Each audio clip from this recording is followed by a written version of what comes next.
দেখো আমার নতুন বন্ধুরা, এটা হচ্ছে প্রিন্সেস কাট সামনের পোর্শনটা কিভাবে আমি এত সুন্দর একটা ফিনিশিং নিয়ে এসেছি সেটাই দেখে নাও ভিডিওটি। সম্পূর্ণ ভিডিওটি দেখো, তাহলে বুঝতে পারবে যে কিভাবে কি করছি। দেখো সামনের গলা, কোমরে পাইপিং লাগাচ্ছি, সাইডে কিভাবে পাইপিং লাগাচ্ছি, সব কিছু এই ভিডিওটি থেকে তোমরা দেখে নাও যে কিভাবে করছি। তো দেখো এই যে আমি সাইডগুলো পাইপিং লাগাচ্ছি, দেখো এই পাইপিংটা তোমরা ওপর দিকেও লাগাতে পারো, নিচ থেকেও লাগাতে পারো। এটা কোনো ফ্যাক্টর নয় যে কোন দিক থেকে লাগাবে, এটা কিন্তু আলতো হাতে লাগাবে, কোনো টানাটানি কিন্তু করো না। আর এই যে পার্টটি, এই পার্টটি কিন্তু নিচের দিক থেকে জয়েন্ট করতে হবে। এই পার্টটি কিন্তু উপর দিক থেকে জয়েন্ট করলে ঠিক ফিনিশিংটা আসবে না।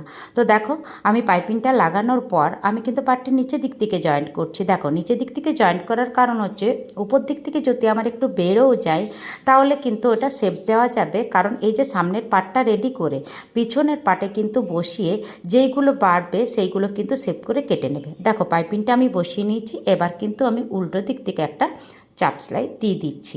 তো দেখো সুন্দর একটা এইভাবে সেলাইটা দিয়ে দেবে, তো সুন্দরভাবে একটা কিন্তু ফিনিশিংটাও আসবে। দেখো প্রিন্সেস কাট ব্লাউজ সত্যি খুব সহজ, ঠিকভাবে তোমরা যদি ভালো করে লক্ষ্য করো তোমরাও এরকম সুন্দর একটা বানাতে পারবে।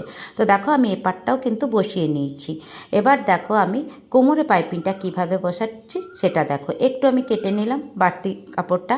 দেখো কোমরের পাইপিংটাও আমি কিন্তু সুন্দরভাবে বসিয়ে দিচ্ছি। তো দেখো আমার ভিডিও যদি ভালো লাগে তো লাইক কমেন্ট করে দিও, আর পরবর্তী সময়ে দেখে দেখে করতে চাইলে টাইমলাইনে শেয়ার দিয়ে রেখো। তো দেখো আমি এটাও কিন্তু চাপ সেলাই দিয়ে দিচ্ছি। দেখো পুরোটাই কিন্তু পাইপিংয়ের কাজ করছি, দেখতে বেশ সুন্দর লাগছে ব্লাউজটা। আর দেখো এবার দেখো রেডি হয়ে গেল। এবার দেখো আমি সামনের গলাটা রেডি করছি। সামনের গলাটা আমি কিন্তু পান গলা করেছি, আর এই গলাটা কিন্তু খুব ডিপ 8 কাটিং করা আছে। তবে দেখো তোমাদের কাস্টমারের ইচ্ছা মতো তোমরা কাটিং করবে। এই যে এখানটা এই কোনাটাই কিন্তু খুব ম্যাচিংটা স্টপ করে ভালোভাবে কাপড়টা ঘুরিয়ে পাইপিংটা ঘুরিয়ে কিন্তু এখানটা সেলাই করবে। তো দেখো এখানটা কিন্তু একটু কাট করে নেবে, নিচের তলার কাপড়টা পাইপিংটা কোনো রকম কাটিং করো না, আর শুধু এই কোনাটা নিচের একটু পাইপিংটা কেটে নেবে, তাছাড়া অন্য কোথাও কিন্তু পাইপিংটা কাটিং করো না। তাহলে এবার দেখো তলার দিক থেকে আমি একটা সিঙ্গেল সেলাই দিচ্ছি। এই সিঙ্গেল সেলাইয়ের দ্বারাই অত সুন্দর একটা গলা রেডি হয়ে যাবে। তো দেখো গলাটাও এটাও আমার রেডি হয়ে গেল। তো এবার এই পাটটা রেডি হয়ে গেলে পিছনের পাটে বসিয়ে কিন্তু শেপ নিয়ে নিব। তো দেখো ভিডিওটি কেমন লাগলো কমেন্টে জানিও।